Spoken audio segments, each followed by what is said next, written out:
Cuando la iglesia decide permitirse que el Espíritu Santo te use y usted salga de esa puerta, usted va a ver el poder de Dios siendo manifiesto. Usted va a ver cómo aquel que estaba muerto puede vivir.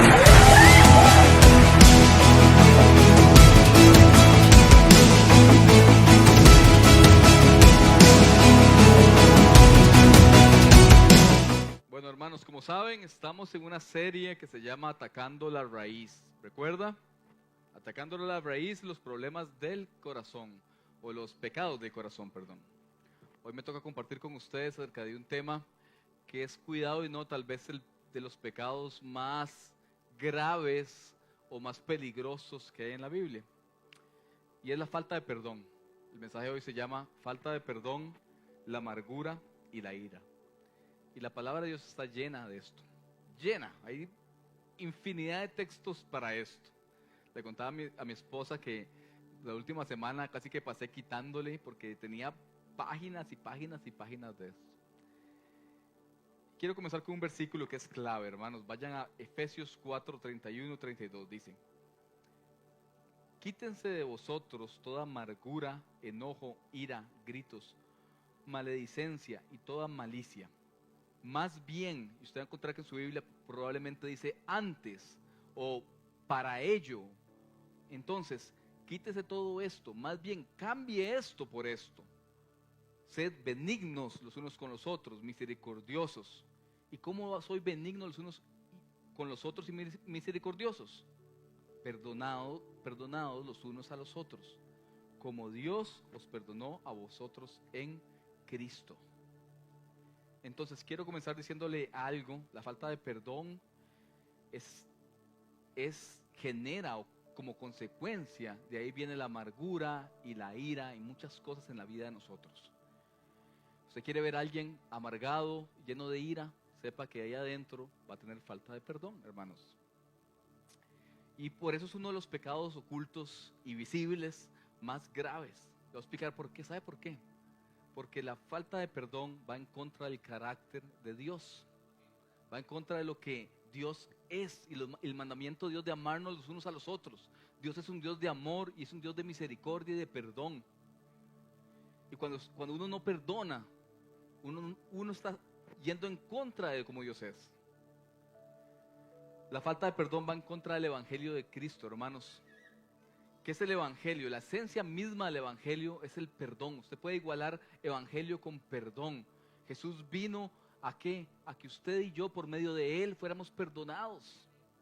Así que cuando usted no perdona, usted va en contra del Evangelio mismo. Mateo 26, 28 dice: porque esto es mi sangre del nuevo pacto, que es derramada por muchos para el perdón de los pecados. Entonces Cristo vino al mundo a ofrecer perdón y sacrificio para la humanidad. Le quiero decir algo muy grave. ¿Acaso nosotros somos mejores que Dios, hermanos? Porque cuando usted no perdona, usted está diciendo: yo soy mejor que el Señor. Porque si Cristo vino a perdonar todo, y le quiero contar algo, todo pecado que usted hace contra una persona o hace en lo oculto, dice la Biblia que usted peca contra Dios cuando lo hace. Entonces todo lo que hacemos son pecados contra Dios, y aún así Dios nos perdona. ¿Quiénes somos nosotros para no perdonar? Quiero que se quede con eso por ahorita. Jesús dedicó mucho tiempo y fue muy repetitivo en sus prédicas y sus parábolas para hablarnos del perdón a nosotros, porque era un tema que es fundamental, y lo voy a explicar por qué, porque afecta nuestra relación con el Señor. Cuando usted no ha perdonado, usted es más difícil ir a la presencia del Señor y estar acá. Esta semana hablaba con alguien que me decía, mira, tuve un encontronazo con alguien de la iglesia, y ese mismo día no podía orar, no podía buscar al Señor de la misma manera. Mateo 6:14 dice, Jesús dijo, o dice, porque si perdonan a otros sus ofensas, también los perdonará a ustedes su Padre Celestial. Pero si no perdonan a otros sus ofensas, tampoco su Padre Celestial los perdonará a ustedes. Quiero que se lleve eso, porque aquí hay toda una discusión teológica. Quiere decir que si usted no perdona a alguien, usted pierde su salvación. Y hay una discusión de siglos que no vamos a arreglar hoy, hermanos. Hay N cantidad de posiciones. Aquí en esta iglesia somos calvinistas, por lo menos de 4 puntos. Si usted no sabe qué es eso, no se preocupe, un día lo va a aprender. Pero personalmente creemos que la salvación no se pierde, que la salvación cubre todos los pecados, todos los que hay. Pero la pregunta más bien sería, ¿es un corazón no perdonador realmente un corazón que ha sido regenerado? ¿Es un corazón que no ha perdonado, un corazón que realmente comprende la salvación? Porque el corazón que no perdona no entiende la gracia, hermanos. No entiende que usted fue perdonado por más que eso. Usted dirá, pero es que a mí me han hecho tanto daño. Es que la Biblia no habla de eso. Más daño que el que le hicieron al Señor, que cargó todos los pecados suyos, míos y de toda la humanidad, no pudo haber sido. Así que un corazón que no perdona no entiende la gracia y por ende no entiende la salvación. Y si usted no entiende la salvación, usted no puede ser salvo de algo que usted no entiende, hermano. Y no estoy hablando de entenderlo intelectualmente, saber cómo funciona la salvación, sino que es algo que usted recibe, entiende, lo baja de su cabeza al corazón y lo comienza a vivir. Eso es entender la salvación. Quiero contarle una historia, quiero ilustrarle cómo se ve la falta de perdón. Con una historia de una persona que hace muchos años en esta iglesia teníamos aquí en la iglesia, hace más de 13 años, cuando recién comenzábamos a llamarnos el Olivo y demás. Teníamos un señor que venía a la iglesia, que fue el primer diácono de la iglesia. Este señor tenía alrededor de unos 80 años, llegaba todos los días a las 6 de la mañana a la iglesia. La iglesia comenzaba a las 10 de la mañana, comenzaba a calentar el asbesto del techo a las 10 de la mañana. Y este señor siempre venía impecable, formal, y llegaba y se paraba en la entrada de la iglesia y saludaba a todas las personas que llegaban a la iglesia. Ese era su trabajo. Este señor era viudo y tuvo que vivir un tiempo con su suegra. Se había quedado viudo, pero su suegra todavía estaba viva. Qué situación más complicada. Alguien me dijo eso después del culto pasado. De hecho, como una nota curiosa, una vez pasó, él vivía con su suegra en una casita a la par de un río. Y una vez se comenzó a inundar la casa, una nota fuera de la prédica. Y tuvimos que ir, me acuerdo que Alonso, Derek y yo a ayudarlos, porque eran señores muy mayores. Y ya sacamos al señor, y la señora estaba en un cuarto, ¿verdad? Y no nos abría la puerta, y tocábamos, y el agua se estaba metiendo y todo el tema. Y la señora, le decíamos, señora, salga. Ay, muchachos, no estoy preparada. Yo, ¿qué? No está preparada. O sea, se quería alistar, se estaba peinando. Y nosotros, no, le abrimos, la sacamos de alzada. Nos decía, ¿para dónde vamos? ¿Para el Club Unión? Y yo, no, señora, todavía no. En fin, este hombre que les cuento, yo sé que él amaba al Señor. Y nosotros como pastores sabíamos que él amaba al Señor. Pero tenía tanta falta de perdón, hermanos. Él tenía falta de perdón contra sus hijos, contra sus hermanos, contra tantas personas de su pasado. Como iglesia lo ayudábamos económicamente. Era un señor mayor, no tenía trabajo, entonces lo ayudábamos económicamente. De hecho, que me tocaba a mí siempre llevarlo a la casa y comprarle comida y comprarle cositas y dejarse allá en la casa. En aquel tiempo la iglesia era muy pequeña, nos tocaba hacer de todo a todos. Recuerdo que una vez venía con él en el carro y veníamos hablando sobre la falta de perdón. Yo le decía, Señor, usted tiene que perdonar. No, es que usted no sabe lo que me han hecho, tal cosa. Hasta se bajó del carro y me tiró la puerta así del carro y se fue. Tiempo después pasó una vez que él no vino un domingo a la iglesia. Era muy raro porque él siempre venía. De hecho, que él abría la iglesia. Esa semana yo fui a dejarle comida a la casa, toqué la puerta y no me abrió. Ya la señora no vivía con él después de la inundación, ya la señora no vivía con él. Llegó y tocamos la puerta y no abría. Yo estaba bien. Estaba en mi primer cita con Vale, mi esposa, para los que la conocen, mi primer cita. Imagínense cuánto fue eso. Y habíamos salido y de pronto me llaman y me dicen que llegaron del Señor porque algo había pasado. Entonces llegamos y estaba todo el OIJ. El Señor había muerto hace días y había quedado tenía días de estar muerto ya en su casa. Y yo era el contacto de él. Vean, no sé por qué yo era el contacto de él. Mi mamá, doña Jenny, quiso a ellos dos, a él y a su suegra, como si fueran sus papás. Pero al final ellos me tenían a mí de contacto. Entonces llegaron varios de la iglesia, me recuerdo. Y me dieron sus cosas, me dieron sus cositas, un perrito que tenía, que estuvo con él los días que él estuvo ahí. Y hermanos, fue una situación muy triste, muy, muy triste. Su funeral llegó muy poquita gente. De hecho, César, que anda por ahí, César y yo nos tocó llevar el ataúd. Nadie lloró en el funeral, excepto una señora de la iglesia, doña Mireya, para que usted reconozca a doña Mireya, la señora que hace los pancitos de la Santa Cena. Tiene mucho tiempo estar en la iglesia. Y fue una situación rara, triste, ¿verdad? Un día me quedaba con doña Elvia, que ha sido compañera ministerial de nosotros por tantos años, y me decía, ¿cómo sabe cómo es doña Elvia? Danielito, ¿pero por qué usted cree que eso pasó? Yo decía, doña Elvia, no sé. ¿Verdad? Llegamos a la conclusión de que él posiblemente sí, se fue con el Señor, él amaba al Señor, pero su muerte fue un reflejo de tanta amargura e ira que él tenía en su corazón. Y hermano, quería contarle esto para que expresarle a usted, para que usted vea cómo se ve, cómo se ilustra la falta de perdón y la ira y la amargura. La falta de perdón nunca nos permitirá vivir la libertad del perdón que el Señor trae a nuestras vidas. El rey Luis XII o XII de Francia dijo estas palabras que resumen exactamente la forma en la que el mundo ve el perdón. Dice, no hay mejor fragancia que la del cuerpo muerto de mi enemigo. Porque para el mundo no hay piedad, hermanos. Hay venganza y no hay nada mejor que ver a mi enemigo muerto. ¿Sabe? Este mismo hombre conoció de Cristo tiempo después de que dijo estas palabras. Y en el momento que él ascendió al trono como rey, él tenía muchos adversarios y muchos enemigos. Y él había hecho una lista de todos sus adversarios y enemigos y los había tachado con una cruz. Cuando él queda de rey, todos ellos estaban muertos de miedo porque no sabían lo que iba a pasar. Ellos pensaban, me van a matar. Y cuando él conoce al Señor, su vida es transformada, lee el Evangelio, lee Lucas 23 y ve cómo fue el Señor con sus enemigos y su vida es transformada y él dice, sabes que esta cruz ya no simboliza la muerte de mis enemigos, simboliza el perdón que yo tengo para ellos. Y eso es hermoso, hermanos. Tiempo después gobernó por más de 20 años y fue conocido como el padre del pueblo, porque fue un hombre justo que gobernó para los que necesitaban mucho y no como sus antepasados que fueron hombres malos.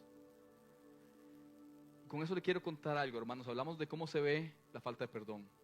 Quiero llevarlo a la contraparte, cómo se ve la virtud de perdonar. Porque el perdonar es una virtud divina. Es algo que usted y yo en nuestro ADN no tenemos. Usted y yo como hombres no podemos perdonar.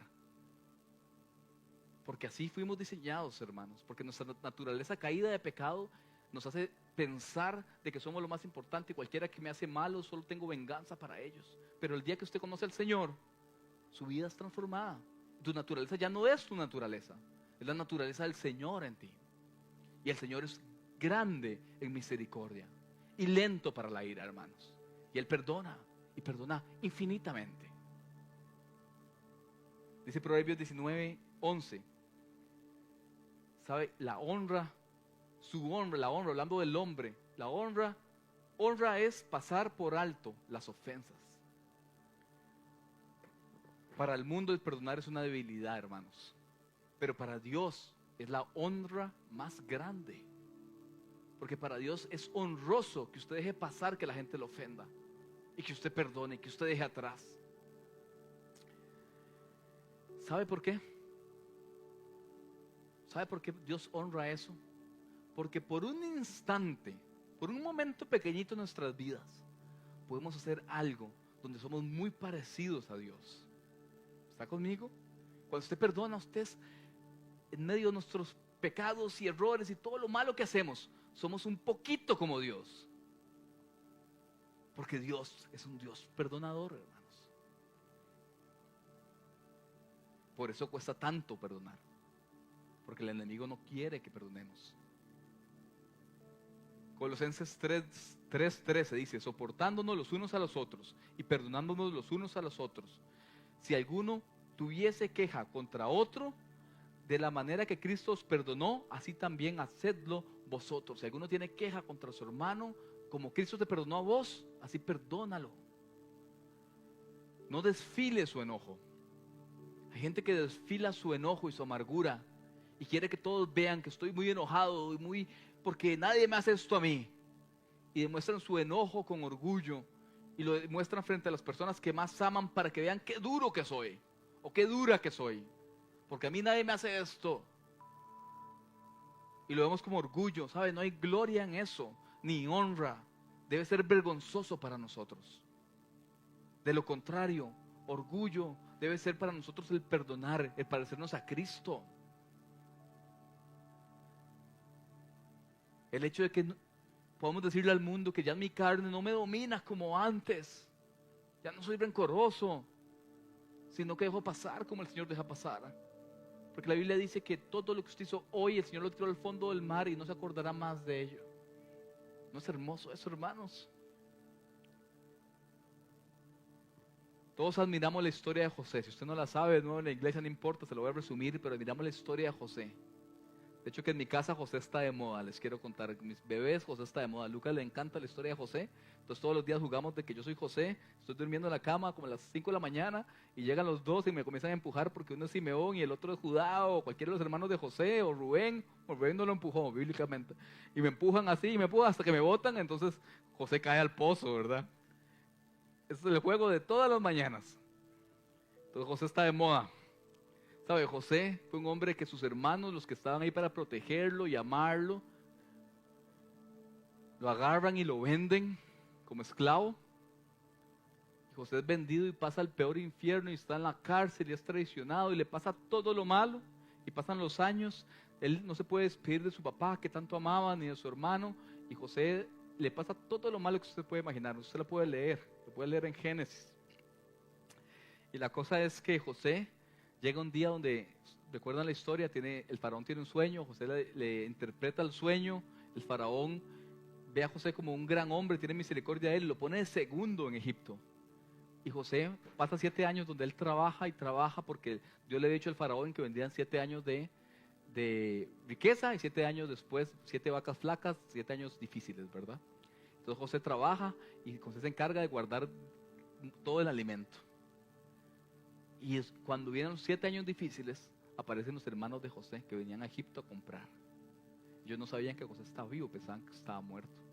Usted conoce la historia, José llega, les regala la comida, después les piden que traiga a Benjamín. Usted conocerá la historia, no me voy a entrar en detalles. Pero la cosa es que José se revela a ellos y les dice, yo soy José, su hermano. Y ellos quedan atónitos, dicen, ¿qué es esto? Ellos que esperaban, José nos va a asesinar, es el segundo de Egipto.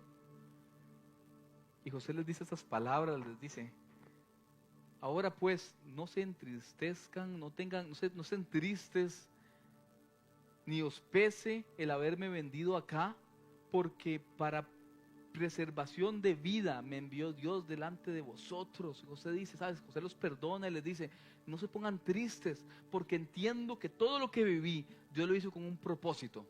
Todo lo que viví, Dios lo hizo para que mucha gente no tendría hambre por lo que hizo José, porque José fue quien guardó el alimento para Egipto, inclusive para su pueblo y para toda la gente que se acercaba a Egipto. Y José entiende que todo lo que él vivió tenía un propósito más allá de su propio sufrimiento. Y yo quiero que se lleve eso, porque estamos hablando de perdón. Y tal vez usted dirá, mira, es que tal persona me hizo daño, me hicieron X o Y. Vean, Dios puede usar eso para haberte traído al Señor. Y eso es glorioso, hermanos. Es glorioso. Dios usó el pecado del hombre, de Adán y Eva, que pecan contra Dios, para mostrarnos una cosa hermosa, su justicia y su amor a través de Jesucristo, quien vino a volvernos a poner en el lugar que Dios había soñado para nosotros, hermanos. ¿Están conmigo? ¿Sí? ¿Cuántas veces debo perdonar? ¿Cuántas? Mateo 8:21 dice, y les quiero poner en contexto, está Jesús enseñando y trae a un niño. Usted lo puede ver en Marcos 9, es el versículo paralelo. Usted puede ver que que dice que Jesús trajo un niño frente a ellos, pero en Marcos 9 dice que agarró al niño con sus brazos, lo abrazó al niño, lo agarró con sus brazos, estaba con él y él estaba predicando con un niño alzado. Quiero que se imagine esa imagen. Y comienza a hablar el Señor y comienza a hablar sobre la semejanza que tenía un creyente con un niño.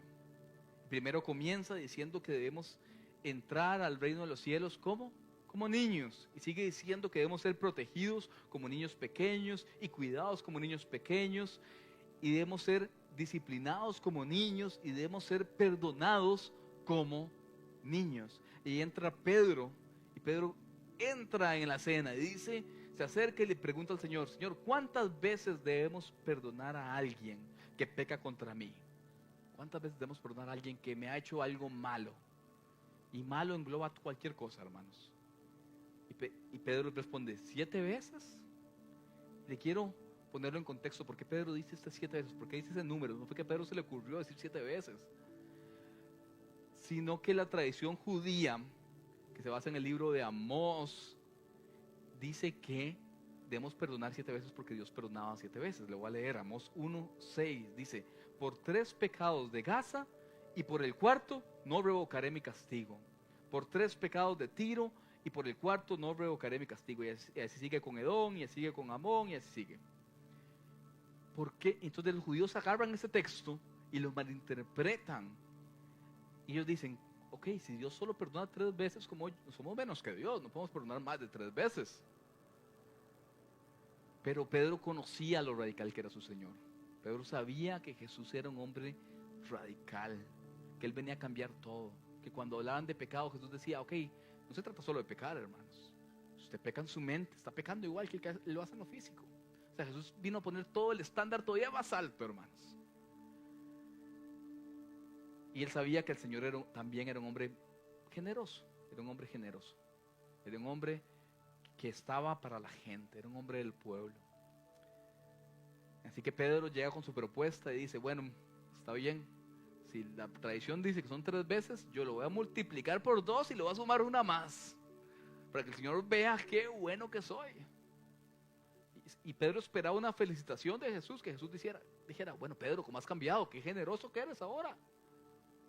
¿Qué le responde el Señor? El Señor le dice, no, 7 veces, no 7 veces, respondió Jesús, sino 70 veces 7. El Señor agarra el número de Pedro y lo multiplica por 10 y lo multiplica por 7.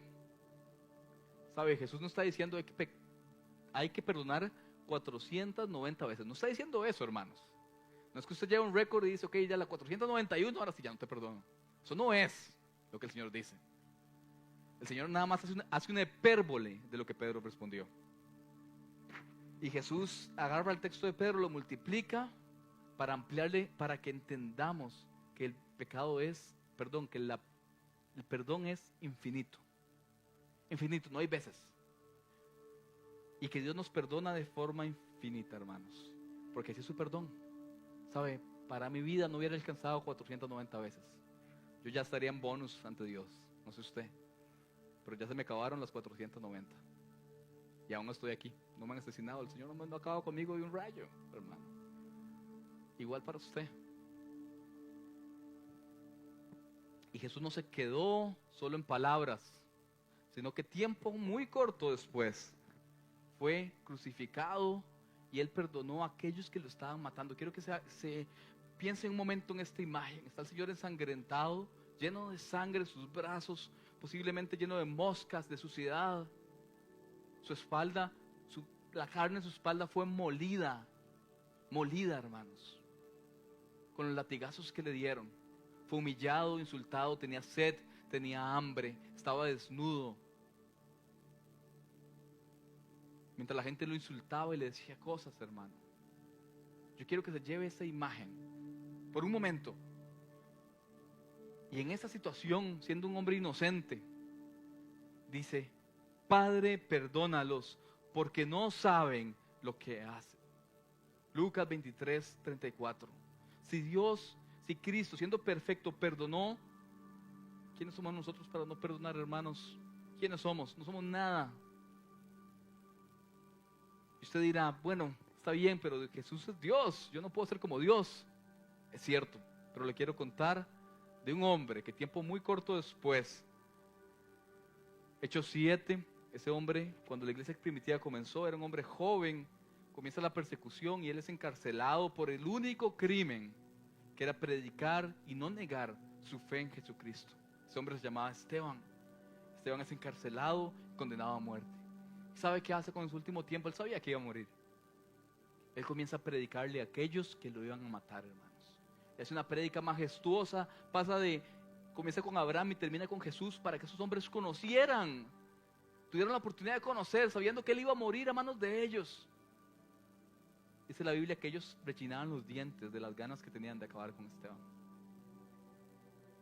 Y lo sacan al patio, comienzan a arrojarle piedras a Esteban. Esteban le pasa algo que muy pocas veces pasa en la Biblia y que muchos cristianos lo han usado para hacer propaganda, muchas cosas que nada que ver, pero realmente es algo muy especial. Dice que el cielo se abrió. Esteban vio con sus ojos la gloria de Dios y vio a Jesús a la diestra del Padre. Y eso es hermoso, hermanos. Y mientras lo estaban lanzando las piedras, dice Hechos 7:59, y apedraban a Esteban mientras él invocaba y decía: Señor Jesús, recibe mi espíritu. Y puesto de rodillas, clamó a gran voz, escuche bien: no les tomes en cuenta este pecado. Y habiendo dicho esto, durmió. ¿A quién se le parecen estas palabras? Perdónalos porque no saben lo que hacen. Señor, no les tomes en cuenta este pecado. Se da cuenta que un hombre común y corriente como nosotros, pecador, con errores, puede ser como el Señor en el perdón. Le quiero contar una cosa más. Dentro de ese consejo del Sanedrín, dentro de ese grupo de hombres religiosos, había un hombre que se llamaba Saulo, y él presenció a Esteban. Usted sabe muy bien la historia de Saulo. Saulo es Pablo después en la Biblia. Saulo pasa a ser un apóstol del Señor. Y sabe, Esteban tuvo la oportunidad en los últimos momentos de su vida de predicarle a un hombre que cambiaría el mundo totalmente. Y Saulo no conoce de Dios a través de Esteban. No, lo conocería tiempo después. Pero Esteban siembra una semilla. Hizo que Saulo viera cómo se veía el perdón en lo físico. Saulo después escribe esto: palabra fiel y digna de ser recibida por todos, que Cristo Jesús vino al mundo para salvar a los pecadores, de los cuales yo soy el primero, dice Saulo, de los cuales yo soy el peor. Yo soy el peor. Y le quiero decir algo: para mí yo soy el peor, porque yo conozco lo que está en el fondo de mi corazón. Y para ustedes, cada uno de ustedes, usted es el peor pecador, porque solo usted conoce lo que está allá adentro. Solo usted conoce lo que piensa adentro. Los pecados que no se concretan, pero que se guardan en el corazón. Solo usted lo sabe, hermano. Nadie más lo sabe. Así que usted es el peor pecador. Y aún así Dios te perdonó. Aún así Dios te perdona.